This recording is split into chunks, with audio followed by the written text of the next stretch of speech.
Hey guys, and welcome to the Garage Athlete Show. It's just myself tonight, joined by Jake Brailey. Jake is actually my coach, so we're trying to get more guests on from different backgrounds. So we've had a strongman, we've had a powerlifter, and now we're getting a bodybuilder on to talk through things all training, nutrition, and get to know Jake kind of a little bit better. So as I said, Jake is actually my coach. We've been working together since August, I believe. He's taken me through the back end of my off season, and we're going now into a prep. Jake is an international athlete himself. He's competed over in America and India in men's physique and made the switch across to natural bodybuilding, what, two or 3 years ago? Yeah, I mean, it's always kind of been one of those things that's just on the cards. It was just that, the last time I competed, because I was in America, I couldn't make the show timings. So right. It's always been on the cards since then, really. But yeah, this year.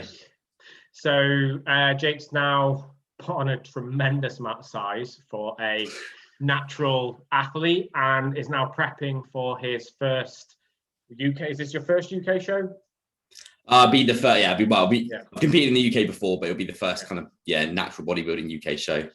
Fair enough. So that's enough of me talking. Why don't you introduce yourself, Jake? Give us a little bit about your background and like why you got into men's physique / bodybuilding. Firstly, obviously, thank you for having me on. Absolute pleasure. I don't know where to start really. How early on do you want me to begin? As early as you want to. I think I started lifting weights at like 13, so that's where my it's pretty it's pretty similar for me, really. I mean, like, honestly, the way that I look at it is that everything kind of started when I was like really, really young, because I've always had a background in like competitive sport. So even from the age of kind of like 11, 12, I used to like compete pretty heavily in like track and field, so like your sprinting and all that sort of stuff. And that really is kind of where it began, because that's kind of where I was introduced to like the gym and weightlifting when I was probably like 12, 13 years old. I didn't do it properly back then, but it was just kind of every now and again we would kind of go into the gym and, try it out. But I've always been like super competitive, like even back then when I was a kid, although it was like obviously not as serious as what I take bodybuilding now. I still used to compete like every weekend, used to travel around the country, all that sort of stuff. So it's always kind of been ingrained in me, that whole competitive nature side of things. And I've always been, the guy in school sort of thing, like who used to be in the rugby team, in the football team, cricket team, all that sort of stuff. So I'm just like hyper competitive, just, always been that way. So bodybuilding was just kind of naturally, yeah. Like when I actually started bodybuilding was probably when as soon as I get in a gym when I was kind of like 15, 16. It was kind of like off the back of an injury, because I used to play a lot of like rugby and athletics, and then ended up having like an operation on my knee, just down to pretty much just the wear and tear of doing too much at a young age. Which, like the rehab stuff was obviously in the gym. So that kind of got me in there again. And obviously it kind of just, once I got in there, I just never left. It's been, probably like 12 years later, still training. How old are you now? 27 now, I believe. So but I remember you hit that 10,000 hours mark like quite early then. If you've been literally in the gym for like 12 years now, 27, like it's going to be interesting to see the sort of things you can kind of do with your career. So take us through, like, when was the first time that you decided, right, I want to do shows. I want to take this to not just being in the gym and building muscle, like I want to be a bodybuilder. Like, did that just like happen? Did somebody say to you, you know what, you should compete? Or did you make a decision like, right, I'm going to take my training to the next level? I think it's very, very different, like when I started compared to now, because when I started like going to the gym, this is obviously like when I was 12 years ago, I was like 15 years old. And like, ever since I started going, like it's always been like a consistent thing. It's just because I used to go probably like 6-7 days a week back then. I go like more back then than I do now. But like it was always just like, because I enjoyed doing it, I just did it. There wasn't really like a big purpose behind it, aside from the fact that I enjoyed it and I kind of wanted to build muscle, and I just kind of enjoyed the whole process of that.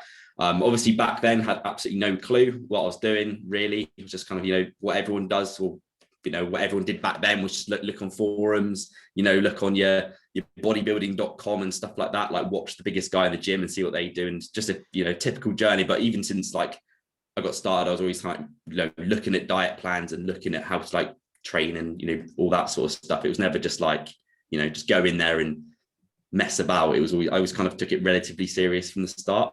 And then like competing wise, like I didn't even back then, obviously social media wasn't really a thing. And not that it is now, do you know what I mean? Nowhere near. So like, you know, you had like your Bebo and your MSN Messenger and stuff, but like I didn't really have Facebook. Like, you know, I only had Instagram, you know, since like 2016. So before then I wasn't really like, you know, I wasn't really into social media. Obviously now it's a completely different story, but like I didn't even know you could compete in the UK until probably like, I think it was actually the first year I competed. So 2016 was like the year where I found out you could actually compete in the UK and it was an actual thing. Obviously you see it on TV, but I always thought it's just an American thing. So yeah, I found out from a guy in the gym, I believe it was at the time, like early 2016, that you could compete. And I was like, oh, that looks, you know, it's pretty cool. It's never something that I kind of aimed to do. It was just like something that I've, you know, heard of. And I was like, well, you know, I end up like looking at some of the pictures of the guys and stuff. Because I think the guy in the gym who competed did quite well. And I was kind of like bigger than him. So I was like, well, you know, if you can do it, then I can do it. So I just like kind of, you know, went home, had a little look at it and I was like, oh, I can do this. Like I can have a go at this. And it kind of, yeah, like at the time I was in like kind of a part of my life where I didn't really know what I want, like what direction I kind of wanted to go in. I kind of wanted to like do something fitness related. And I just came out of like kind of sixth form, which is kind of like college. Obviously I was like working at the time and just like a retail job. And while I kind of figured out what I wanted to do, and I was initially going to go into like the Marines and I kind of started applying and stuff. And then it was actually like the bodybuilding, which actually like took me away from that and drove me down like the university route. And then obviously that year I competed and yeah, kind of just continued on from there, I guess. Nice. So which like fed did you end up getting like introduced to? Because you are obviously, you're a natural athlete. And I'm guessing you're going to be competing in tested federations now, but I believe it was an untested fed that you went into first, wasn't it? Yeah. So again, like when I first started, like this was obviously back in 2016. So like now everything is completely different than back then in most respects. Like, you know, that you didn't have your PCA back then, that wasn't a thing. Obviously Two Bros and, you know, what people now know as the IFBB Pro League and Two Bros, obviously they didn't exist. Like back then, the IFBB Pro League, which is obviously now Two Bros in the UK, was the UK BFF, which is what I competed in. And they were really like the main federation. There was only kind of like, you know, maybe like them and NABA were like kind of the big ones back then. So I competed in the UK BFF. Obviously, I know now they're pretty much like non-existent, I think. But you know, obviously back then I didn't even know natural bodybuilding was a thing. Never even heard of the, obviously. I think that is part of the problem with natural bodybuilding is because their social media outreach is so poor. And I think, you know, like a lot of people don't even know it exists. I think these days it's probably grown quite a lot awareness wise because of the athletes who actually compete in it. I think they pretty much promoted like natural bodybuilding and made it like a thing people are aware of. But back when I started, like you didn't really know much unless you were in that kind of niche and you knew people who competed in there. Then to be honest, like I didn't even really know it was a thing until 2019. And then I just typed it in on Google and found what the UK DFBA and was like, oh, okay, this is a thing. I've been in for a little while now. Like, as you said, personally, like I got into training watching bloody Ronnie Coleman videos when I was at college, like just this massive unit of a man just shouting, yeah, buddy. There's like videos, everyone used to watch that to get psyched up. And like bodybuilders to me were just these absolute man mountains of muscle. And obviously it was the whole attitude in the industry around steroids and stuff that I feel has changed a lot in probably 5 to 10 years. Like bodybuilding stuff are a lot more open about it now. Like people are a lot more savvy. They understand that actually that's part of that sport. To be at a high level in untested bodybuilding, you have to be on something. But people aren't afraid to say that now. Whereas you go back 10 years, everyone was afraid to lose their sponsorship deals by actually kind of admitting they were on something. So now I think it's opened the doors for like a natural side and an untested side to become like mainstream, because not everybody wants to go down that route, but they still want to compete, but they want to compete on a level playing field. And I think that is great. Obviously, we had a discussion the other day about all these like natural federations that seem to have just popped up in the last like 6 months. Like COVID seems to have like sped the whole process up quite a lot. So exciting times for kind of the world of natty bodybuilding. I think there's definitely a lot more opportunity now than there was even like a year or so ago. So it's great. It's massively changed. So what made you switch from kind of like men's physique into like bodybuilding, or why did you choose men's physique to kind of start off kind of like your journey, and why have you transitioned into bodybuilding? So the way I always look at it is like I never like made the decision like I'm going to compete in this or I'm going to compete in that. Like I'm just a realist. Like I just saw where I'm at. Like I'm here. I'm big enough. I am, old enough, sort of thing, like mature wise. Because obviously, realistically, when it comes to like what class to pick, it ultimately just comes down to like what you can compete in and be competitive in. So at the time, I couldn't be competitive in bodybuilding. I couldn't be competitive in like, I think back then it was like, I don't even think it had classic back then. I think it was literally just bodybuilding, men's physique. Bodybuilding, but weights classes. Yeah. So like I knew at the time, like there was no way that I would be competitive in bodybuilding, especially like at the time I was looking at like obviously what is the IFBB Pro League. So that is your, the top tier kind of shows, if that makes sense. So there's not a chance that I was good enough. And then I obviously saw the men's physique stuff, and I was like, yeah, I can go down that route. Like, I think I look good enough to be able to be competitive in that as a junior. So I just kind of like went with that, and it's like now obviously I think that I can be highly competitive as a natural bodybuilder, so I'm going with that. So it's never like been, I don't have like a specific like target as in like what I want to do. It's just that I will just compete in what I think I can be competitive in, and I just continue progressing as much as I possibly can. So I've always, nothing's really changed. I've always, just thought of myself as kind of just like a bodybuilder, just trying to progress and grow. And, as things progress, then, categories and federations and stuff will change as well. Yeah. So I'm guessing when you first got into it, it would have been in the first few years that men's physique was around, when I think when they originally brought in the class, it was meant to be like a more achievable look, where if you go back and look even at the Olympia level in like 2015, 2014, like they just look like your regular jack dude at a gym, whereas you go now and they are just, their proportions are just freaky. They're massive shoulders, but they're tiny waists. And it's just like, to me, you've just made another class where people just don't, it's made a class of Johnny Bravos, essentially. People just don't train their legs. Yeah, basically. So obviously we mentioned earlier that you are my coach. So one of the questions that came through was, do you find it easier to coach other coaches, or is it easier somebody coming in with like a completely blank slate? It's a difficult one. I think ultimately it comes down to the individual. I don't think it really matters too much whether they're an actual coach or not. I think obviously that base level of knowledge, it goes a long way, especially with online coaching. I think that obviously makes a big difference, because if you're someone who is literally just brand new to the gym, and I personally don't really work with anybody who is brand new to the gym, generally speaking, like there'll be one or two every now and again, but generally speaking, everyone's got a decent clue.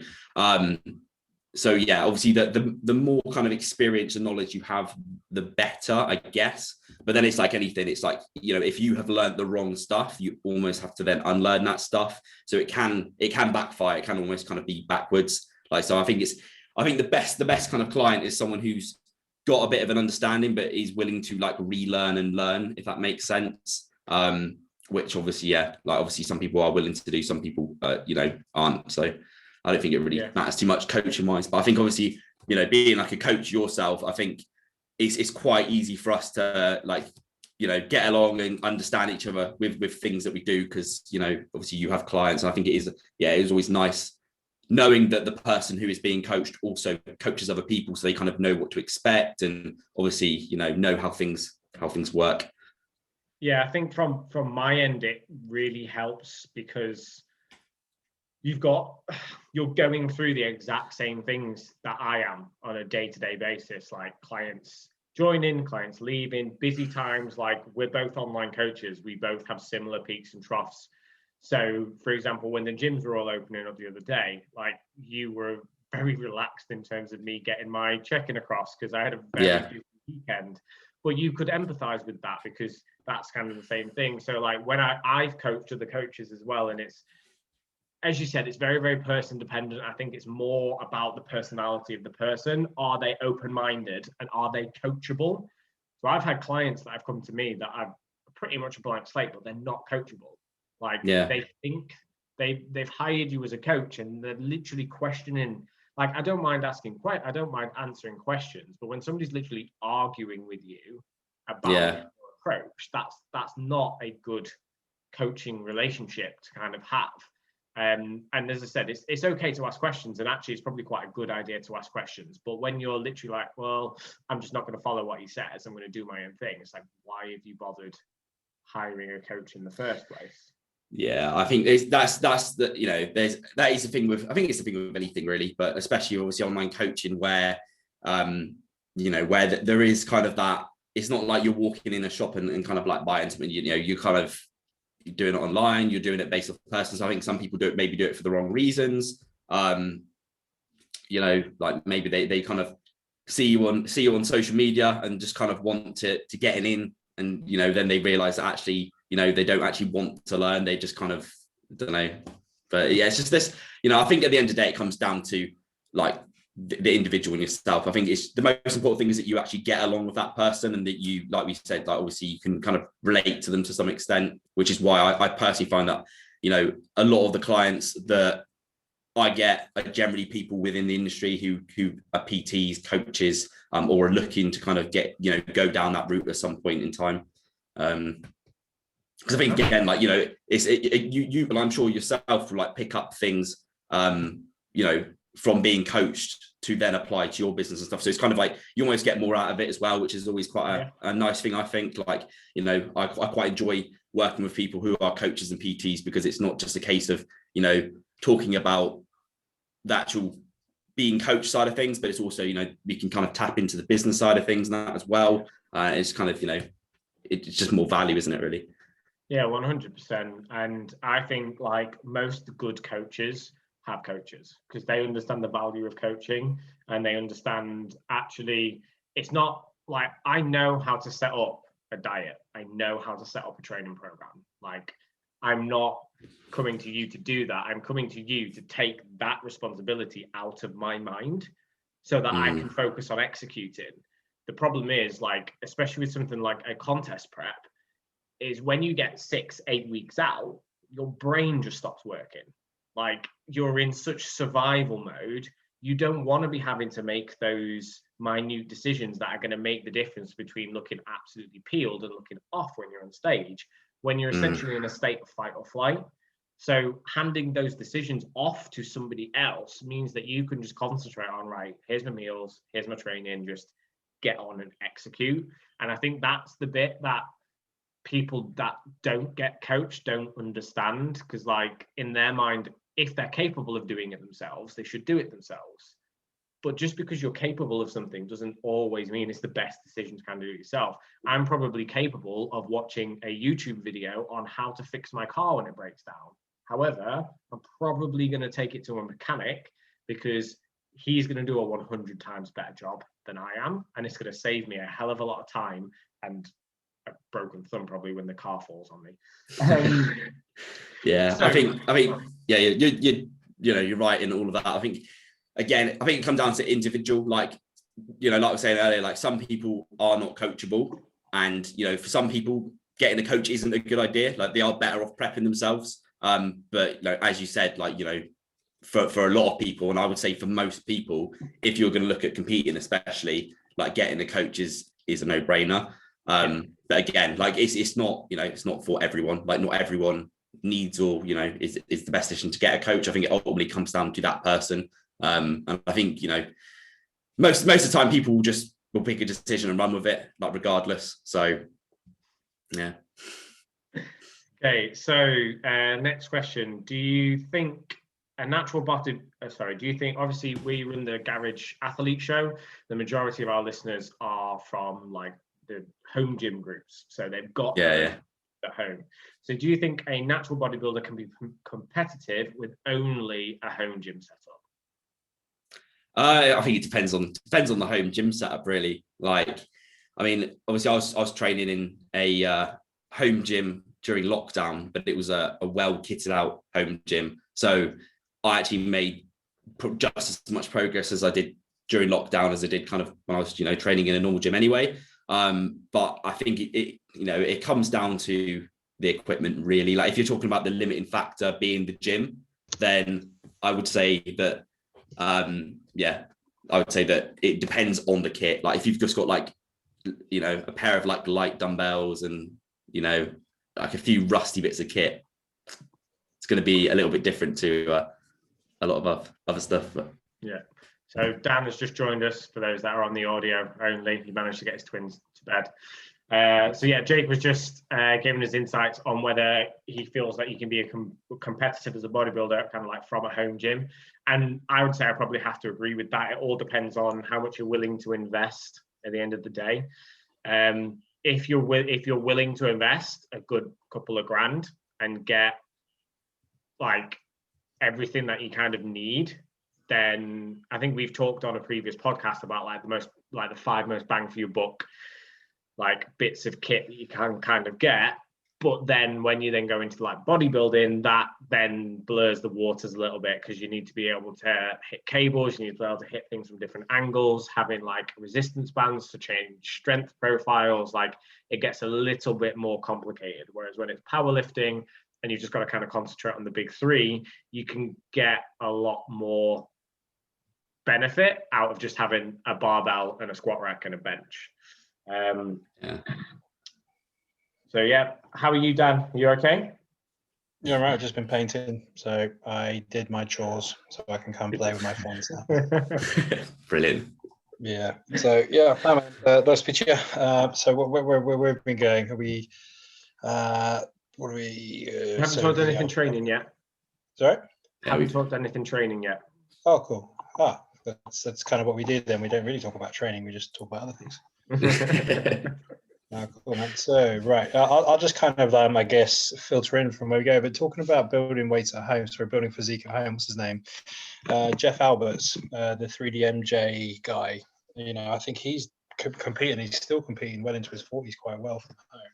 And he does just purely home workouts. And it's refreshing seeing him do all that he does. And it's all just home workouts. He's got a Smith machine as well. So, we do, when you talk about kit, got some good stuff there, but it's all based from home, and he's a very high level bodybuilder. And obviously 3DMJ are like way up there in terms of natural bodybuilding, what they provide, so there must be something in it. Yeah, I think he's like you said, he's been doing it for a long time, hasn't he? So I think I think especially when you've been doing it for that long as well, like, I don't know, is he always trained at home, or is he kind of?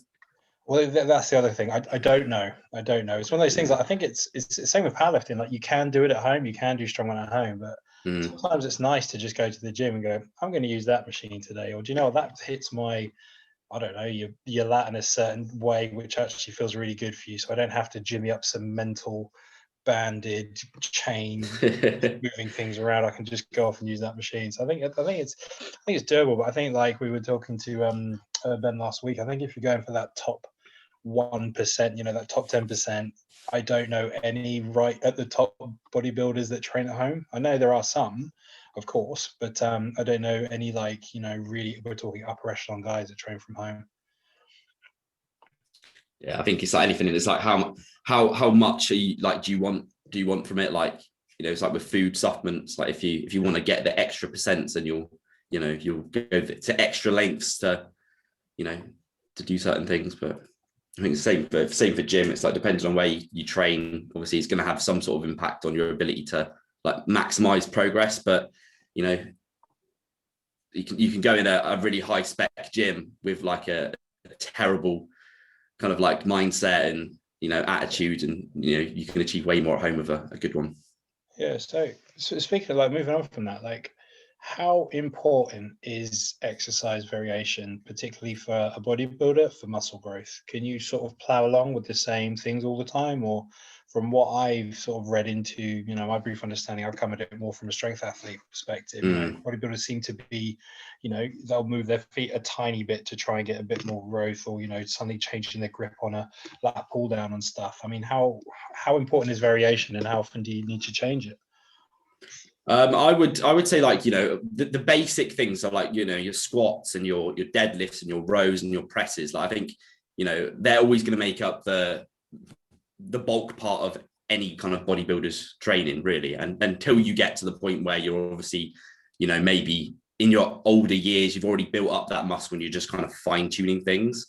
But I think, you know, the basics are always going to be there. It's like, I always say, like, you know, when it comes to like dumbbell pressing, like I've always had dumbbell presses like in my training since I was like 15. So like, you know, 12 years later, they're still in every session that I do. That's kind of like a chest press, just because it's like one that always gets on, you know, I've always got on well with. But I think, you know, where exercise kind of variance and stuff is important is that, you know, if you're only doing, you know, a few of those key movements, that you're gonna eventually build up a physique which has like missing parts. So if you're, you know, like obviously bodybuilding isn't just about kind of building muscle, it's about like building muscle in the right places as well. So you're always gonna end up with, you know, a physique which has lagging like muscle groups and kind of, you know, areas of it if you're only, you know, doing certain movements.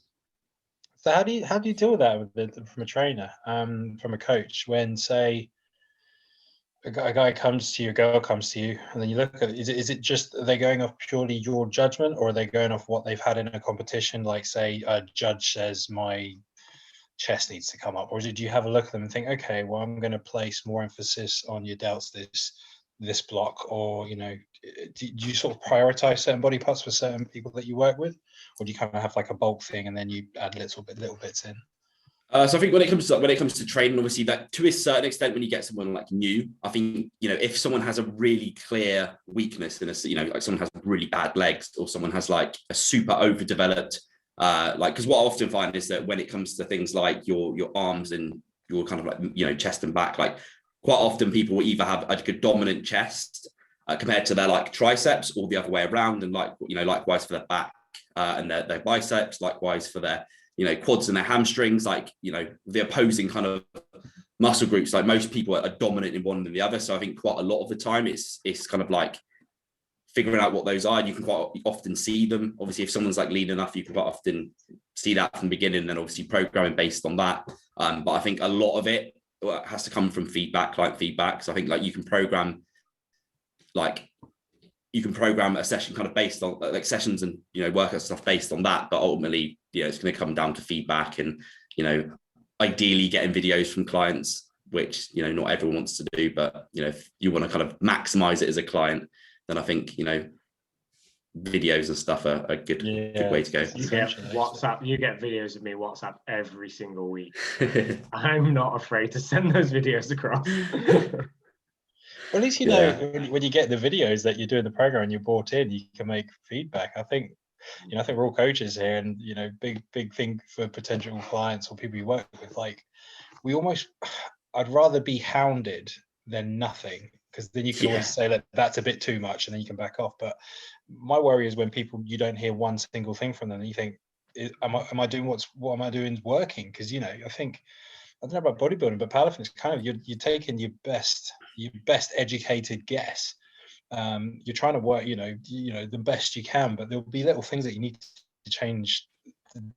Definitely for lifters, so I presume it's the same with bodybuilders. I mean, do you ever get it when someone's like doing an exercise and you're thinking in your head, right, this is going to absolutely crush their chest, and then they say to you, I'm really feeling this in my delts? Like, you know, does that ever happen? Do you have to make changes to that, or do you know, is that a frequent thing? I don't know. I think like now it's more to a point, like I would request a video if someone says that. So it's like, if I, you know, if they were saying that, you know, they're doing a dumbbell press or they're doing a like a squat and they're not feeling it where they should feel it, or they're getting pain in a certain area, like I would always request to see a video of it so that I can look at it and, you know, understand why that is. Because usually it's a case of, you know, like how they're performing that movement. It might be that, you know, for example, with things like deadlifts, like some people are just not like, you know, structurally built to do conventional deadlift. It doesn't really make sense from a bodybuilding standpoint.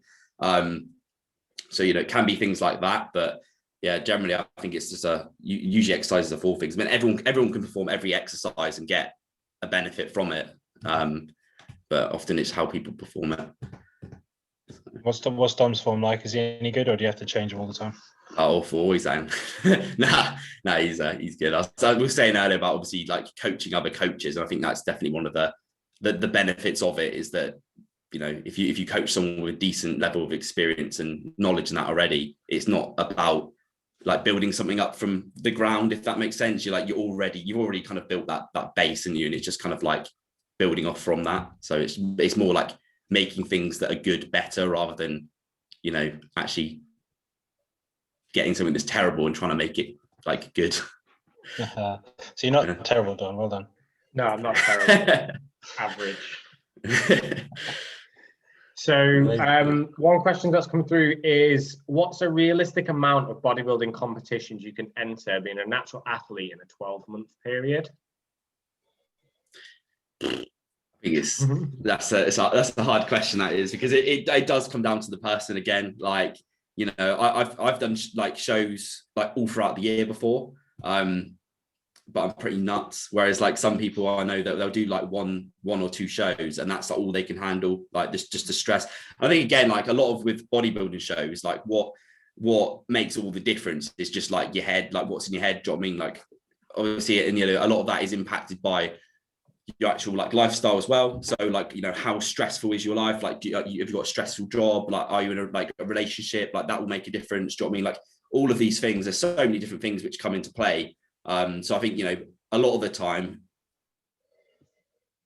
like, you know, it could be a financial barrier there to how many shows you can do. So I think, like, you know, it comes down to the individual. But I think, you know, that obviously there is a limit at some point. Like there is a point in which your body just says like, nah, like I'm done. But I was going to say, but I think there's who was it? I remember watching. Is it George Osborne? When he did his series, like following him through his first like season competing, and you can literally see, like, I think he did like 4 or 5 shows that year, and by the time he'd done his like 3rd show, you were going, your body's starting to look a little bit tired, and by the time he was on his like 5th or 6th show, it was like, you should have stopped after 3. Like you got progressively worse. Yeah. But I think good bodybuilders then will look at that once they've sorted out their hormones, because they've got some body fat back on them and they're thinking straight again. They'll look at the photos and they'll take feedback from that, and they'll go, maybe I shouldn't have dieted for that long. I think the hard thing comes when the thing with like the natural league at the moment is, obviously once you've got your pro status, you have to compete pretty much every year to keep your pro status, don't you? I believe there is some sort of, I think it's every 2 years, maybe. I think it is. Right. I don't know. I know that there is a thing there though, where you have to compete every year or something. Well, there's a minimum requirement, and obviously as natural athletes, if you diet down to like the level you need to at like worlds, like it takes a good at least 3 months to just get your hormones back to normal, and then probably another couple of months after that to get into a decent surplus. So you're talking probably close to 6 months before you can build anything. So if you've then got to compete again, you've essentially got a 3 month of building before you then got to start dieting for your next show to compete, to then get to worlds again. So it seems to be a bit of a double-edged sword in that respect, because you're almost not giving people enough time in order to be able to grow, in order to be able to progress. But obviously they've got to try and keep their top guys there to then make the shows every year, sort of thing. So I think with there being more competition and things like certain feds are going, right, if you've got pro status in any league, you can come and compete as a pro in our league. Like, I think as the sport gets bigger, there'll be less of this trying to pigeonhole, like, these athletes compete for this fed because I need to have enough pros that my competition is like, well, is worth kind of going and watching. Like, do you get that same thing in the powerlifting side of stuff, Dan? Like, where, right, if you compete in one federation, you have to stay in that federation, or can people move between them? No, you're not meant to. It all depends on your fed. But if you compete in an IPF fed, you are, well, technically you get banned if you compete in another federation. They're very strict. Like the IPF is it's quite famous for being strict, a lot of politics. So if you compete in that, you shouldn't compete in anything else. I mean, I've competed in the IPF alongside doing the tested strongman. So, I guess I'm low fry compared to some of the guys on the international stage. So I think I'm okay. But yeah, if you compete in IPF and then go compete in something like ABPU, even though it's drug tested, I think you're not allowed to go back, and you're not allowed to compete in the IPF that year. I think they're quite strict on it. But yeah, if you compete in a tested fed, then you're definitely not allowed to compete in the IPF. You get banned for a little bit. Fair enough. Untested, I meant. Yes. Yeah. No, it's a bit weird. I mean, I guess it's the way it needs to be, but because it comes down from WADA, I suppose, with the drug testing. But yeah, it's very strict. They're very on it in terms of not allowing to go between feds, and I'm kind of like, I would rather see people compete more, especially at a local level, and go between feds and lift into different things, because I think it'd be better for them as the lifter themselves. And there is that problem. I guess it's kind of seen as like an elitist mentality. I don't know if you have it in bodybuilding, where certain feds may be seen to be better than others. Yes. Yeah, and I think there is a big thing with that with powerlifting. I mean, you can, I guess at the end of the day, the IPF world stuff is, probably some of the biggest names in the, Ray Williams kind of doing what he does with his squat. He's IPF, but there's some huge names in the other feds as well. So it's a bit of a weird one. There's a big divide between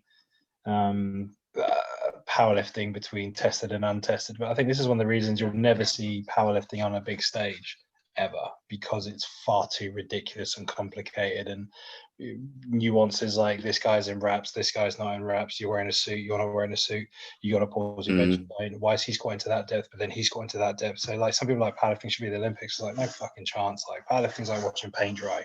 It's boring as shit. You do it because you love it, but it's just all these like crazy things going on. I think it's the same with bodybuilding as well, though, isn't it? It's like with all the different classes and all the different like ways people get judged, it's similar to powerlifting in that respect, that it's fun to do, but I think from a watching standpoint, like even I find it pretty boring to watch a lot of the time. Like I'll watch the Olympia and stuff like that, but I don't think it's not exhilarating to watch, is it? Watching someone on stage in a man thong, like.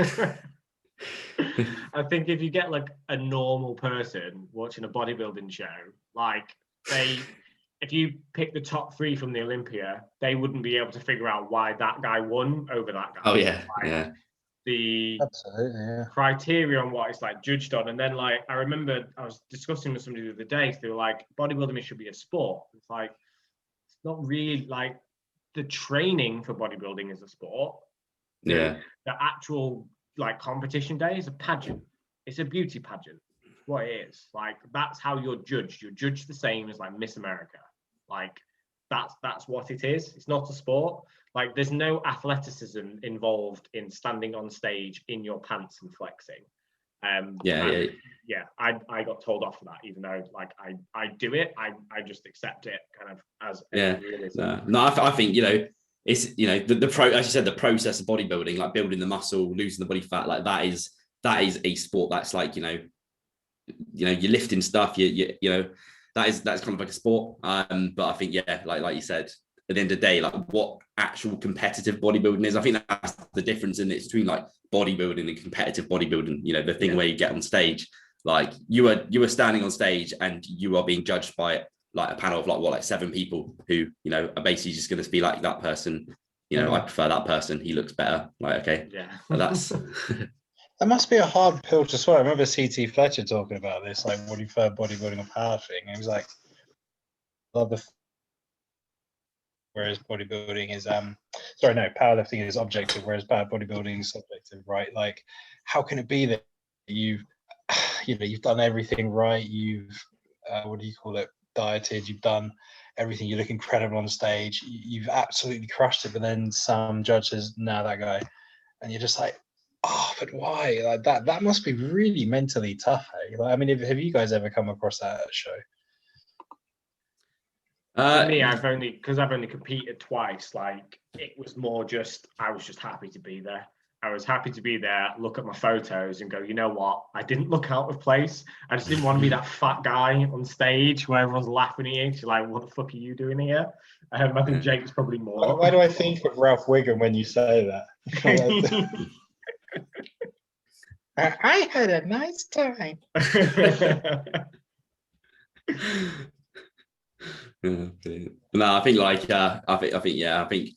in the moment, like, that's the thing with bodybuilding, because when you're dieted down and the day that you step on stage, like, most people, if they don't win, because everyone, like, at that point, you almost got to be in the mindset that you look good enough to win, else do you know what I mean? You're not really going to be stepping on stage and enjoying it. So most people, I think, are, unless that's not their goal, I think a lot of people at that stage, you can't really tell, can you? Like, because you look at yourself differently than you look at other people. So, and again, that's pretty individual. But I think, on the day it's difficult, and obviously emotions are like real high. Like, you're already like absolutely kind of like, peeled to the bone and stuff like that. In most cases, your hormones are all over the place. It's easy to get frustrated. So I think, I think most of the time, like, once you look back and reflect on it, like, once you're actually in a bit more of a neutral position, then I think it's pretty obvious why a lot of the time people win and people don't, and people place higher than others. But again, like, there are like, loads of times in bodybuilding shows, like, at all levels, where people win and you're just like, what? Like, how's that happen? But I don't know. I think it's just like understanding like the federations and what they're looking for, really. Yeah, I was going to say, like, what tends to happen is, you hear about it more in like the pro scene, but like, people will talk about like the New York pro and how, right, they like the mass monsters. So it's normally going to be like a bigger guy, whereas the guys at like the indie, it's more like your shape. So your conditioning is going to be more important. So people get to know judges, and certain judges tend to favor, like, because there's like a set of like 5 criteria that people are looking for in bodybuilding. I think it's muscularity, symmetry, I can't remember the other 3 things that they are, but there's something in there. So there is actual criteria, but from one judge to another, I think if there's a panel of 7 judges, how it works is everyone gives their decision in terms of a number. I think it's a number out of 10. They take off the lowest one and the highest one, and then they keep the 5 in the middle. And basically, whoever wins in points from the different judges, is then that person then kind of comes in first. But yeah, it can be an emotional roller coaster when you've, as you said, you've dieted for like 16, 20 weeks, and you, in your head, you have to convince yourself you're going to win, or else you're not going to give it your all. You're not going to turn down that bit of chocolate when your brain's telling you you're starving, like your body fat's at like 3%, eat something, because you've got to be in that mindset of, I'm doing this to win. And then when it's, as you said, afterwards, when you've had a little bit of time to reflect on it, you've got some food in your system, you can then go, okay, let's go back and look at the pictures and go, right, this guy's got like 5 kilos of muscle on me, that's why he won. Yeah, I think that's a lot of the time. It's what it comes down to, is like muscle mass. Like, you can be the leanest person on stage. And you see it all the time. Like, people get really, really lean, but they just haven't got the muscle underneath to, like, pop through that that kind of skin, really. Just, you just haven't got the muscle to look like a bodybuilder. But, and then you get obviously some people that are just, just do have a lot of muscle. They might not have the best condition, but, the muscle just on stage just pops and flows. And I think that's why, like I was saying earlier, like, off seasons and stuff are important. Yeah. So training philosophies, are you married to like one particular training philosophy in terms of like high intensity training, like high volume training? Is it person dependent?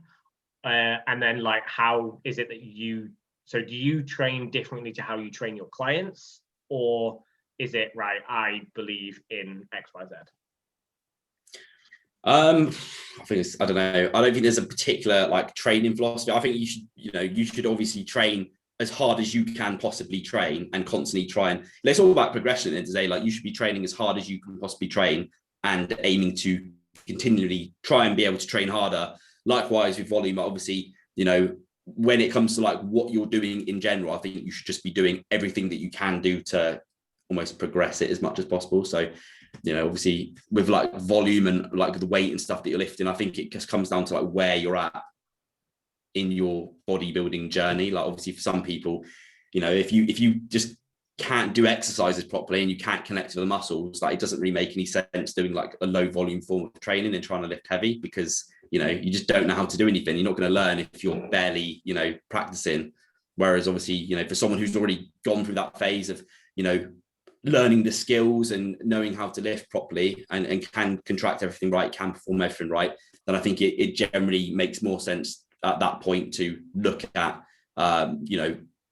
performing better rather than just performing more. And because you're not really learning the skills anymore, you should you've already learned them at that point. It's just a case of getting stronger then, and obviously like overloading the muscle. But yeah, I don't think there's not really like a particular training style. I don't think, like the way that I look at it, I don't think there really is like different like training styles. Obviously you get people that are like do high volume and low volume and things like that, but I think like ultimately it's pretty much all like the same thing. Now when you take a step back and look at it, it's just being done in slightly different ways. Yeah, I get that.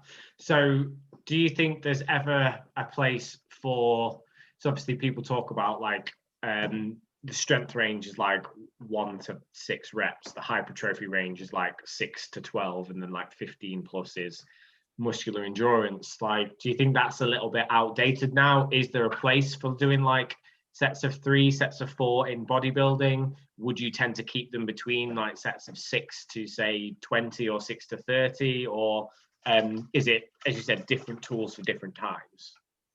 Yeah, like I think the whole like what you learn in school, that like 9 to like 15 or whatever is hypertrophy. I think like, well, what if you do 8? Does that mean that it's just not superior to doing 9? Like it doesn't make any sense. So like I think that's been proven now that it's kind of a bit like just kind of been written down and been taught, but in reality it's not really the case. I think obviously there are extremes to the situation. Like if you're doing like 40 reps, like if all your sets in a session were like 40 rep sets, you can imagine what the kind of results that's going to bring, the amount of fatigue and stuff it's going to bring, like the wear and tear on the joints. Likewise, if everything was like 2 or 3 reps, like the amount of what you're going to get from that is not going to be anything remotely close over the course of like a long duration than if obviously you're doing slightly higher reps. So I think it's about like obviously the exercise that you're doing makes a big difference to like what sort of rep range you can go up to and go down to.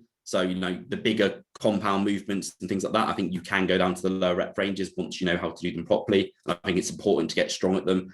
But like I think it's like anything, you're not going to be doing like 3 rep leg extensions unless you want to like broken knees. Do you know what I mean?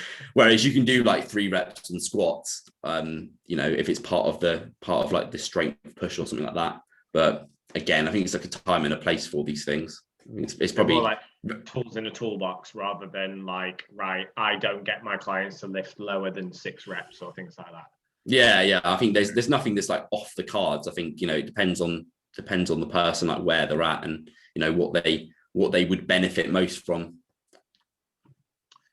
Cool. So would you put many clients on typically less than, I don't know, 6 reps? I mean, where would you factor that into their training? So it's like if I go through it's pretty easy if I just go for like what I do training wise for my like lower and high reps, because generally it's similar for clients. But obviously I would, for clients generally I would go for like less, probably lower rep stuff than what I personally do now, just because obviously I don't really coach any like people who I would say are kind of at like my point right now, if that makes sense. Mm-hmm. So you know, I would do low reps on something like a deadlift or something like squats. It's maybe like a machine based like compound. But it would be for like a reason, if that makes sense. Like if I'm going for a bit of like a strength push phase where I'm trying to get stronger at a certain movement, then I would have like lower reps and squats. But it's, you know, it's not, it would never be like 2 reps or 3 reps. Like it would be, you know, maybe like 5 to 9 or something like that. But again, I think like to even, obviously, you know, the lower, you know, this, obviously the heavier you go with a weight, the like the lower rep range you go, like generally the kind of the risk is going up. Like you're much more likely to injure yourself doing something for like 5 reps than doing something for 15. So I think like for anyone to go down to that lower rep range, you need to be able to like have the form and the execution like absolutely nailed before even considering it, really. Yeah, I got you. So you mentioned it a couple of times, a strength push. What do you mean by that? So I think like, you know, when it comes to like just always training in the kind of like 12 to 20 range, or, you know, that kind of like general hypertrophy range, I usually think it's like between generally like 12 to 20 or like kind of 9 to 20, like within that high rep range, which most kind of bodybuilding stuff is within. You know, if all your stuff is within that rep range, it's going to be difficult to actually build some form of strength. And I think strength is obviously important for bodybuilding, to be able to like, you know, push your performance, like push your, you know, self up to the next notch, if that makes sense. If you look at a lot of bodybuilders, you know, who are exceptional and are big, they're also very strong. And I don't think you can get to that point without having kind of strength pushes within your training. And whether you do that through like just single exercises or whether you do it through like blocks of training, I think it's important to have, you know, at times like a focus on getting stronger, not just like moving, you know, like moving blood to a muscle and, you know, just pumping it up, if that makes sense. Yeah, absolutely. I think it's something I preach to a lot of the guys I train is and a lot of younger lifters particularly, is you need to do some high rep work, A, to get used to feeding it, and B, to, you know, I always say a bigger muscle can potentially be a stronger muscle. So getting the reps in, I think it's a bit restorative as well, for a lot of the heavy lifters. But it is interesting to see bodybuilders maybe use strength phases themselves. I mean, you know, like I guess I spend my life in a strength phase and do like bodybuilding for like, I don't know, 12 weeks at the most. So it's a small sprinkling, but it's enough sometimes to just get things almost reset and keep you moving again. So yeah, and so you guys some, you know, you got you and maybe some other bodybuilders do the same, but with strength work. Yeah, I think it's again, it's one of those things where like it's not something that I would really do with anyone who hasn't been training for like quite a long time, or someone that hasn't spent a lot of time like nailing their execution. Because I think at the end of the day, like to build up the skill component of a lot of lifts takes like years. It's not like a quick thing. Do you know what I mean? To learn how to like deadlift exceptionally well, or to like, you know, even to do like some form of like machine press. Like most people, you know, don't do it like as well as they can do. So I think it's like perfecting that. And then obviously, you know, building, like the way that I kind of look at things is like building up the skill of it, kind of building up the, you know, ability to do it for a lot of reps and like kind of obviously withstand that sort of like pain. Because I think that again, like the mindset behind bodybuilding is, you know, a lot of it is just like being able to like withstand the pain and stuff that you are putting yourself through. And I think like after you've kind of done all of those, you know, maximizing the kind of skill, maximizing like being able to do a lot of stuff for reps, and then obviously after that you can start pushing into the strength side of things. Do you think with obviously the popularity of like trained by JP, do you think a lot of people are going into like the higher intensity stuff then too fast before they've mastered the skill? So obviously you go back 5-10 years, like it was only the biggest guys in the gym that were using logbooks. It was only those guys that were running around with a notepad, like taking down notes on what they did last week, so they could then do the incremental increases in terms of their training. Everybody else just tried to kind of do it in their head. So I think logbooks like have a place, but do you think too much emphasis has been placed on the increase in load every single week, like too early into people's journeys? Or do you think that they should spend a little bit more time mastering those skills? Yeah, well, I like, it's one of those things that I fully understand, like a logbook. Do you know what I mean? It's not something that I'll be like to a client, don't use. I think, you know, for a lot of people, like it's a good tool to have. Like it can, you know, I think again, it comes down to the actual individual and like what, you know, how they're wired. Do you know what I mean? Like some people, like it's a big motivator to like, you know, have it all on paper and to see that they're progressing number wise and that sort of stuff. But at the end of the day, like there's only so much that you can put in a logbook. Like, you know, you can write down the amount of reps you've done, the amount of weight that you've lifted, but, you know, you're not going to be writing down, you know, the exact time that, you know, each rep has been. Do you know what I mean? Like the time under tension, whether or not, you know, what the range of motion was like. Was the range of motion like absolutely identical every single time from like week 1 to week 10? Like, you know, like how, you know, it's just there's so many things that just a logbook doesn't track.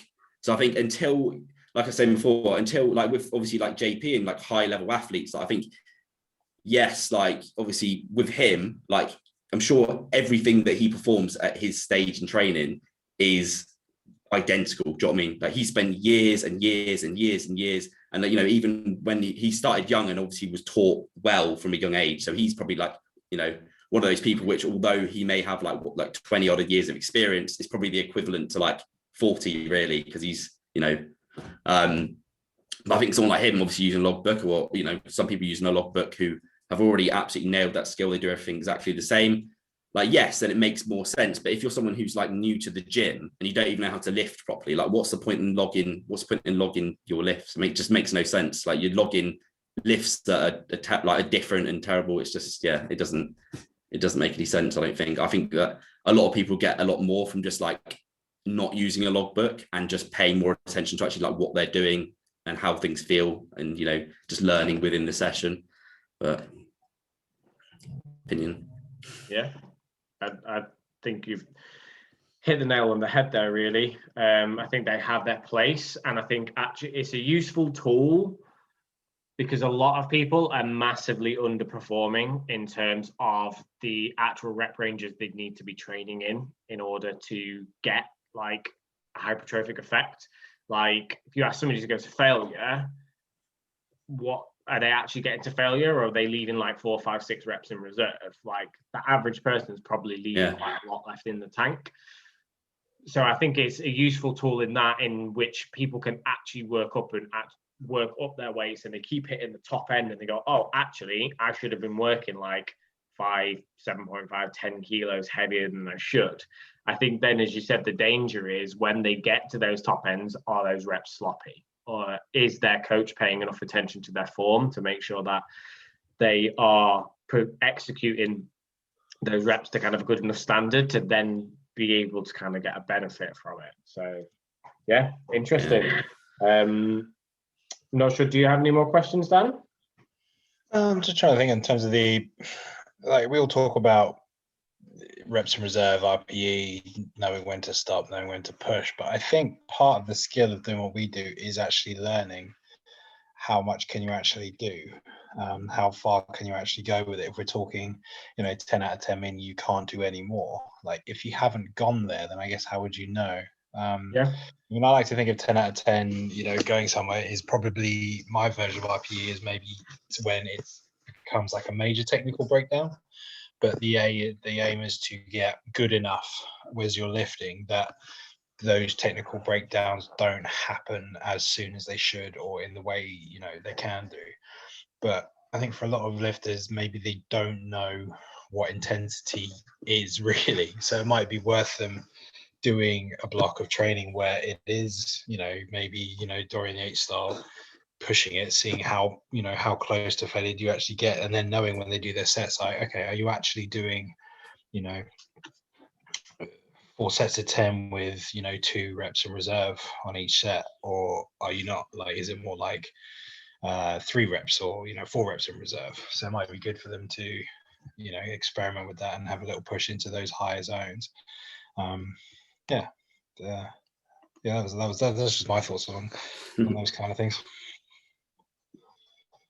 I mean, well, like, I have more questions in terms of like, I don't really use them with me, but like, where would you put in forced reps, things like forced reps, strip sets, partner assisted sets, drop sets, all this kind of, like, I call it the fun stuff. Like, I quite enjoy that side of training, but it's not really that applicable to strength training per se. But is it bro, or is there good science, or what do you call it, success stories of people doing these, strip sets? Because when you first start training, everything's 21s and all that shit. But it's like, are these things good? Do they have a time and place? Or how often should you do a strip set? Should you do a strip set as a natty athlete, or is this just something the guys that take loads of trend do? Like, I don't know. What do you think? I'm going to chirp in here. Jake loves a cluster set, especially on legs. Like, yeah, I think like it's one of those things, isn't it? Really, it's obviously with certain things. Obviously, you've got like your typical like supersets and stuff.